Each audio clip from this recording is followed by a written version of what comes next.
Arabic name pronunciation. In Arabic, Mustafa, Mustafa. English, rather similarly, the pronunciation is as Mustafa. Arabic name pronunciation. In Arabic, Mustafa, Mustafa.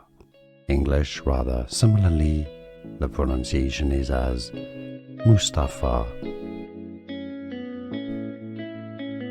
Arabic name pronunciation.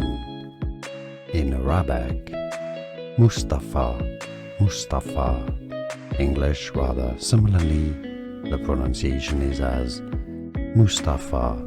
Here are more videos on how to pronounce more confusing words and names too many mispronounced. Like this video if you found it useful. I appreciate your support. I'll see you soon and thanks for watching.